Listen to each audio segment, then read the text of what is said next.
O sea, pero nosotros tenemos que decir dónde estamos y después contar todo cómo empezó. Estamos en Piedrasola, departamento de Paysandú, Tacuarembó, en el límite de los dos departamentos. Bueno, el grupo de jóvenes en sí hace 5 años que está conformado, que somos como grupo de jóvenes de Piedrasola. Pero en realidad somos vecinos porque todos vivimos pegados, así, juntos, cada tanto así. Y además fuimos todos a la misma escuela, al mismo liceo, nos vemos todos los días en sí. Bueno, lo primero que pasó fue que una noche, o sea, llegaron por la noche en unas camionetas y empezaron a instalar 2 banderines a lo largo de todo el pueblo. Dividieron al pueblo en 2 con todos esos banderines celestes. Al otro día lo que hicieron fue dividir al pueblo, pero con todos los cables, con los transformadores, y también escarbaron para colocar dispositivos en la tierra. Y eso hicieron todo a lo largo de todo el pueblo, hasta el monumento a la Piedrasola y más adelante. Y al tercer día fue cuando ya llegaron los camiones a Piedrasola, donde movilizaron a todo el pueblo por todos los movimientos que hubo, de todo el tamaño de ellos, que impresionaron a todo el pueblo porque nadie sabía. Se instalaron todos, llegaron todos juntos, camionetas, autos, todos los camiones vibradores, todo, que se instalaron allí en Frente 12, que está también para afuera del pueblo. Y allí es donde se instalaron por toda la tarde, y es donde nosotros con el grupo de algunos de nosotros fuimos a donde estaban ellos y les preguntamos quiénes eran, y fue ahí donde nos contestaron que eran empresas terciarias que estaban contratados por otras personas para estar acá, y nosotros les preguntamos qué iban a hacer, y ellos ahí fueron que nos dijeron que ellos cuidaban el medio ambiente también, que no iban a hacer nada, que eran ecografistas, y nos pusieron el ejemplo de como una mujer embarazada, cuando está embarazada, que dice que ellos lo único que hacen son las ecografías. Y nosotros ahí les preguntamos qué iban a hacer y ellos no nos contestaban. Lo primero que ellos hacían, de ese camión ramificaban cables con sensores en el suelo y metían impulsos, así, como vibraciones al suelo, y después esos datos eran recibidos por otro camión y por los que nos informaron, el resultado se sabría ahora en diciembre. Y después nosotros le preguntamos quién era el que los mandaba a ellos, porque ya que eran empresas terciarias, y nos dijeron que era el señor que estaba al lado de ellos, que era un señor que estaba aparte de ellos en una camioneta. Y nosotros le preguntamos si podíamos hablar con él, y él dijo que no se podía hablar con él, porque y además todavía incluyó que el señor ese que estaba allí había comprado todo la tierra, todo acá, nos dijo. Nosotros le preguntamos todo acá, que él dijo todo lo que estamos acá compró todo él. Y ahí fue que nos dijo que nos teníamos que retirar, no sé qué, que podíamos mirar lo que hacían, pero que no teníamos que irnos. Y ahí está, ella nos contó ahí, nosotros fuimos a mirar a ver qué eran lo que estaba, o sea, vimos las banderitas así en cierta distancia, así con un número, y los cables, los costados con los transformadores, y nosotros fuimos a mirar y eso, está, y esa noche llamamos a lo del fracking, ella llamó y le contamos lo que estaba pasando, y ahí está, él nos dijo, nos mandaba un video para que nosotros viéramos si eran los del fracking o no. Nosotros igual ya sabíamos que... Claro, porque habíamos enviado las fotos de las banderitas a un compañero de Argentina. Entonces nos mandó un video de la empresa en la que hacían eso, implementaban todas las banderitas y después los cables. Y ahí nos dimos cuenta que eran eso, la empresa. Nos juntamos en una casa de una compañera y salimos, un grupo de compañeras acá, a caminar al costado de la calle para ver hasta dónde iban. Llegamos a un punto que seguían de largo y volvíamos para atrás. Hace un tiempo atrás, hace una tarde, llegó un grupo de personas en bicicleta y otras en auto, acá a la casa de ejercicio. Entonces nos contaron ahí si sabíamos lo que significaba fracking, lo que era. Y acá no tenía nadie idea de lo que era, de lo que explicaba, de todo, del método que utilizaban, nada. Entonces esa misma noche hicimos una reunión con ellos y con el grupo de jóvenes para informarnos qué era en realidad lo que se estaba haciendo y por qué se hacía acá toda la información. Y ahí ellos al otro día se fueron en bicicletas de nuevo y ahí quedamos en contacto para seguir informándonos. Igualmente los del grupo de fracking nos dijeron que lo que estaban haciendo ellos era la exploración. todavía no habían llegado a hacer la fractura. O sea, ellos estaban investigando si acá se iba a implementar, si existía el gas no convencional que ellos buscaban para implementar la fractura hidráulica. No, cambios así de un día para el otro no, pero sabiendo que la fractura hidráulica, el gas que libera y demás, sabemos el cambio que va a tener a futuro con el tema de contaminación. Contaminación en general, contaminación del suelo, contaminación del aire, contaminación del agua, que nosotros estamos encima del acuífero guaraní. Bueno, yo tengo la experiencia de que como estudiante de Tacuarembó no estaba acá el día que llegaron los camiones, fue ella la que me mandó imágenes y más o menos me mandó el video también para que viera de lo que se trataba. Para mí me sentí como que, o sea, estaba lejos de mi pueblo y tengo un sentimiento de pertenencia que tipo que me afectaría si pasara algo malo acá. O sea, algunas personas decían también que si era algo perjudicial, o sea, para el pueblo o para nosotros, que ellos no vendrían, no tendrían, o sea, no vendrían a hacer acá algo que, o sea, les habían dado permiso si era algo que nos iba a afectar, que muchas veces nos habían dicho eso. Y con el tema de la gente mayor creo que se sintió más indiferente en el tema. Creo que lo que más nos movió fue a los jóvenes, porque la gente mayor les preguntaba, ¿y quiénes son? Y todos sabían buenas empresas súper grandes, ¿y de quién tienen permiso? Y tal, nosotros decíamos, pero tienen permiso el Estado, si no, no tendrían que estar acá. Entonces todo como la gente mayor en sí pensó que no había, bueno, todos decían, entonces no hay otra forma, no hay forma de que no se haga o no se practique o no se informe. Entonces fue más la indiferencia de las personas, que después de que se planteó, de que salimos puerta a puerta a informar lo que sucedía, que sí se podían hacer cosas, que podíamos informar, así difundir la información para todos los otros. Entonces ahí capaz que ahí se sintieron más llegados al tema, sí. Pero antes fue como que, era como ellos decían, entonces una lucha perdida, si vamos a nosotros luchar con esas super empresas o contra el Estado mismo que tienen autorización de ellos, era imposible. Cuando ellos llegaron, varias personas mayores así se acercaron a los trabajadores, les preguntaban qué buscaban y ellos les decían petróleo. Pero no o sea, ellos decían petróleo, entonces toda la gente quedaba contenta de que buscaban petróleo. Y vos le preguntaban, ¿pero saben lo que es lo que están haciendo? ¿Cómo lo van a hacer? Las consecuencias ya no, buscan petróleo. O sea, no tenían noción de lo que era en realidad, de cómo lo iban a hacer. Por eso fue más difícil llegar, porque ellos mismos habían hablado y le decían, no, venimos a buscar petróleo.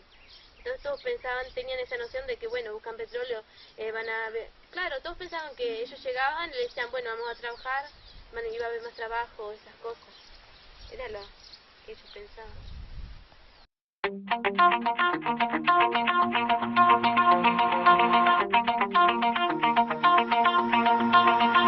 Pull my heart out of my chest, train my mind so I forget. Sink your teeth into my bones, dig me out, then fill the hole. Tear me apart and watch it burn. Tear me apart and watch it burn.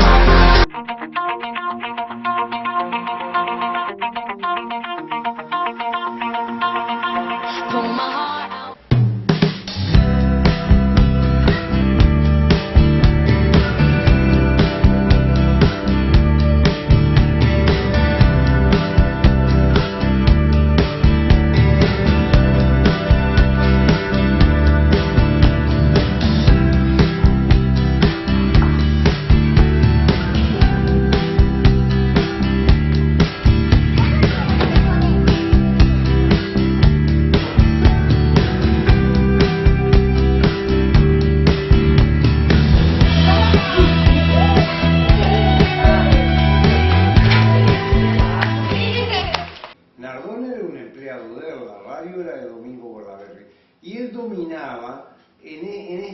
Instituciones de grandes estancieros, la Federación Rural o la Liga Federal de Acción Rural.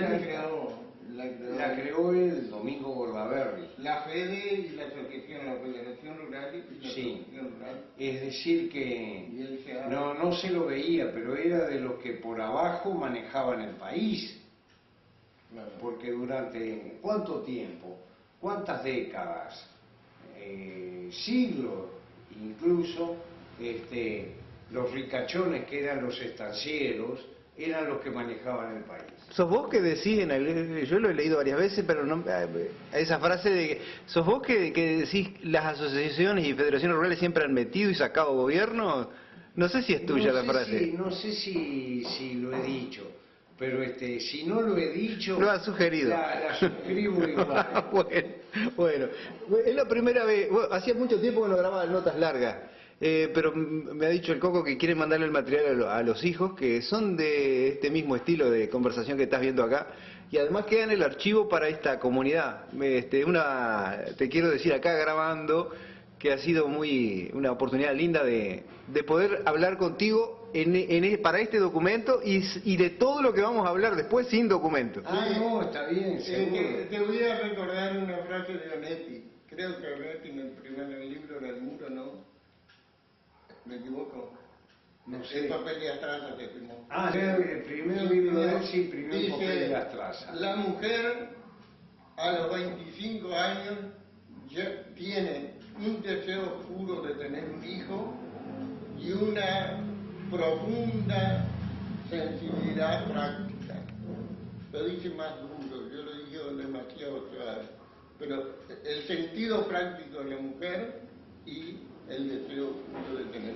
Cuando cumple el deseo oscuro de tener un hijo, está. No necesita más. Todas las citas que han vertido han sido bravas para el sector femenino. Bueno, la de Quevedo está brillante, es la primera vez que la escucho, ¿no? Sonetti, pero la de Bonetti también. Escribió Quevedo o atribuido a Quevedo, porque de las cosas que andan, Ajá. Parecería que muchas no fueron del propio Quevedo, sino de otros que imitaban su estilo. Mirá. Por la popularidad que tuvo en su época. Y voy a terminar con una pregunta, no tiene nada que ver con esto, o sí. Ya le hemos hecho varias veces esta pregunta al Coco. No tiene nada que ver con el resto, ¿no?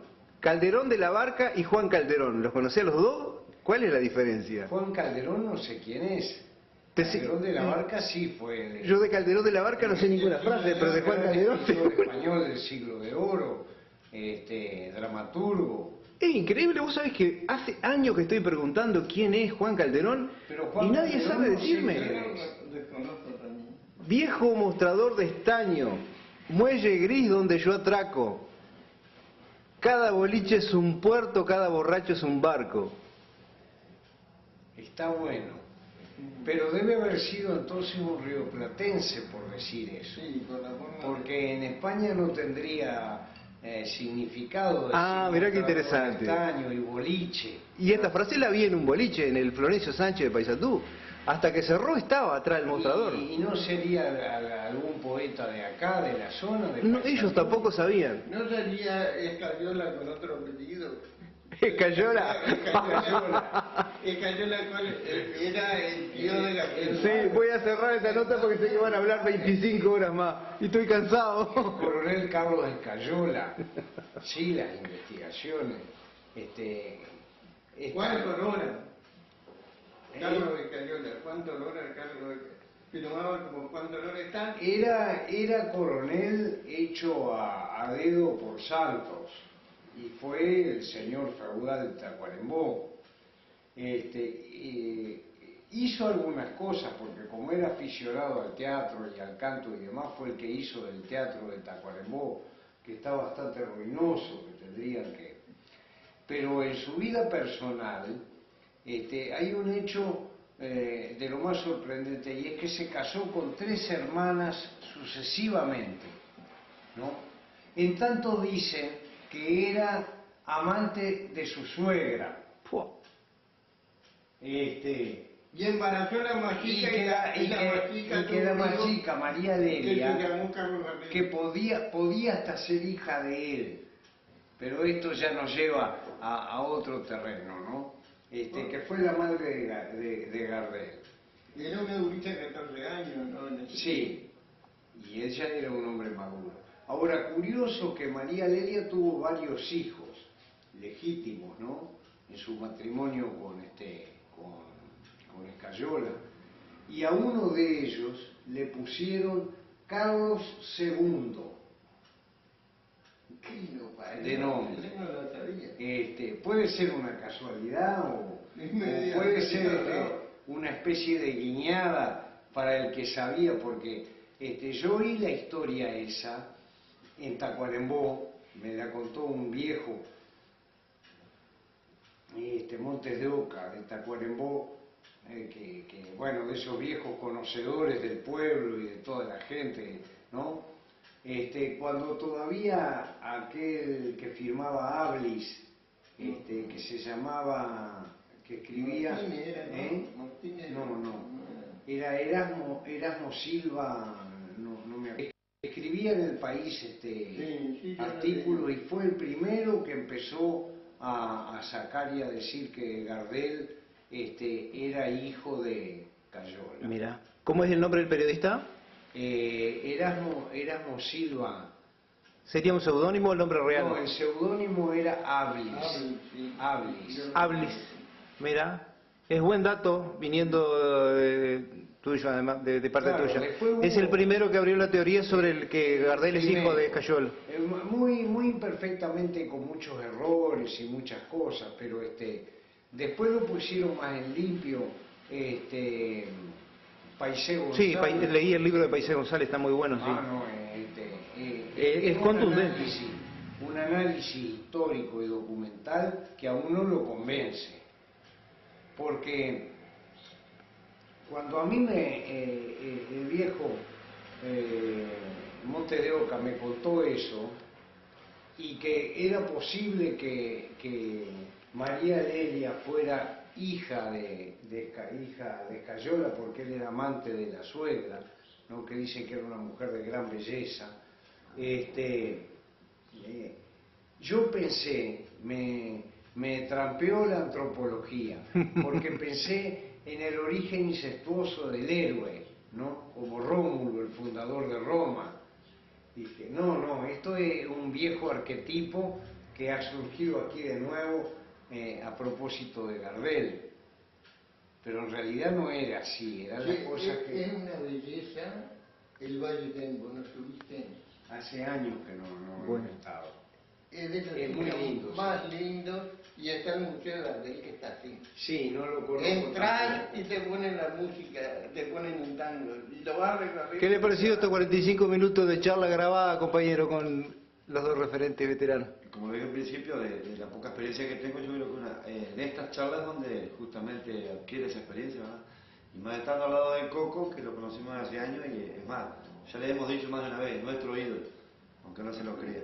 Y bueno, y conocer una personalidad como él, no he podido conocer el museo de Gardel.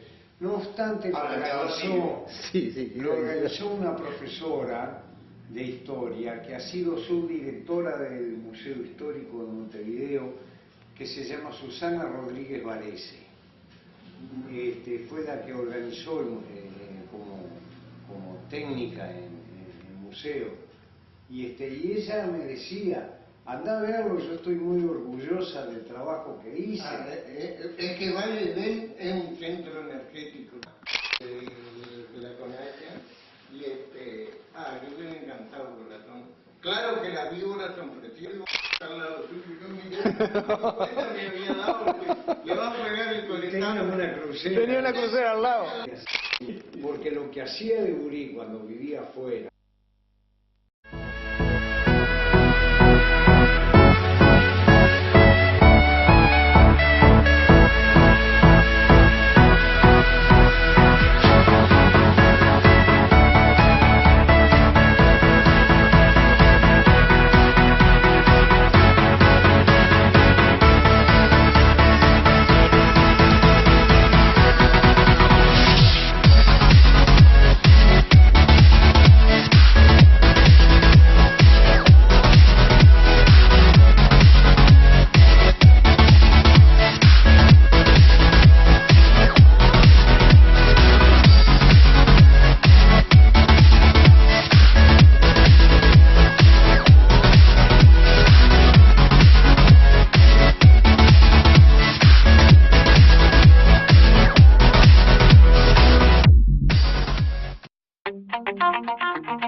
my bones, dig me out, then fill the hole. Tear me apart, and watch it burn. Tear me apart,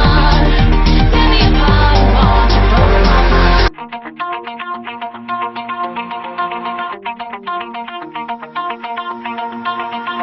Pull my heart out. Igualmente voy a decir una cosa. Yo creo que la política de desarrollo más importante que deberíamos tener en Paysandú es vinculada con la innovación.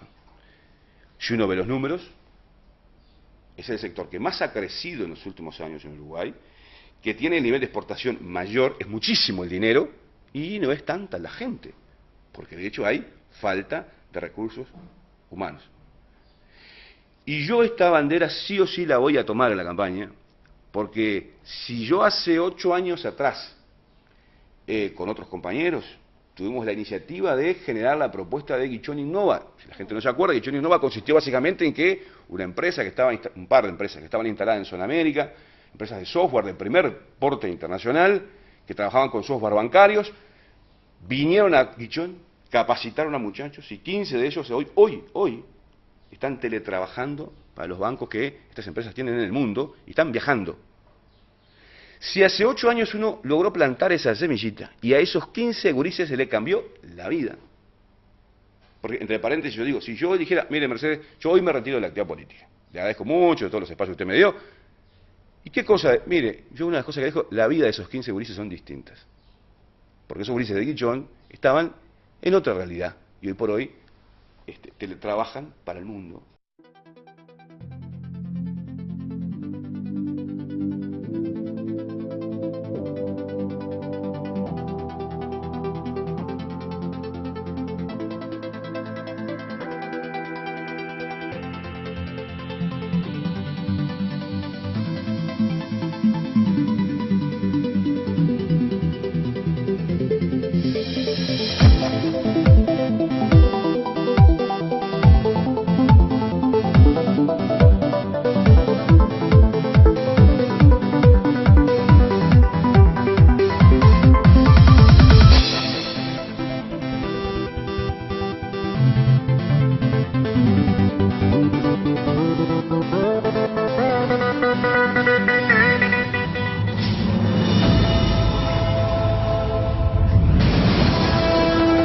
Para el final de 1830, todos los libertadores de América están exiliados o muertos.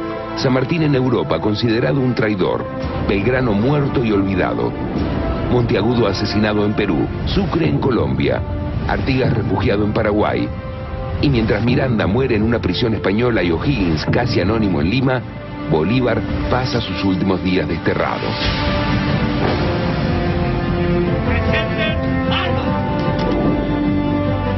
Son tiempos de traiciones y de matanzas. Con el final de las luchas por la independencia, habían comenzado en todo el continente otras luchas. Tal vez mucho más cruentas, guerras civiles, matanza entre compatriotas, disputas sangrientas en torno a la organización de los nuevos estados y el reparto de sus riquezas. La Argentina no sería una excepción. En el camino habían quedado las gloriosas jornadas de mayo, los héroes traicionados y los muertos. La lucha de Belgrano ya es un recuerdo borroso para la mezquindad de la época. Y San Martín, el gran héroe americano, ya había decidido morir en Europa. Pasan varias formas de gobierno, juntas, triunviratos, directorios, pero siempre quedarán delineados dos países.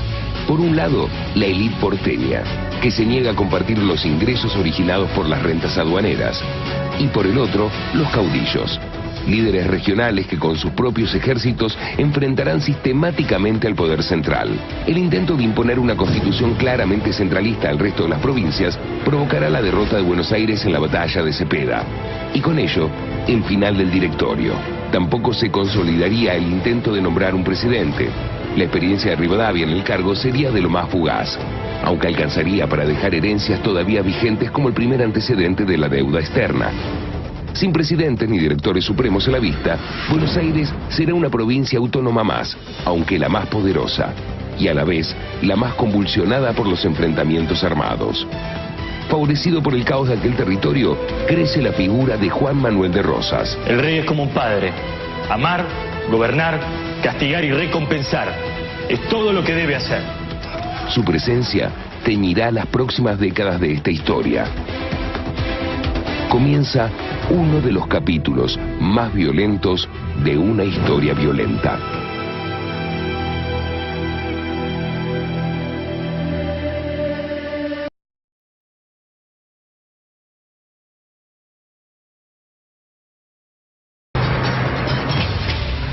Otra vez en el campo.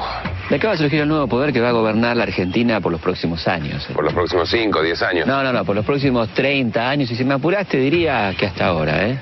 ¿Cómo es eso?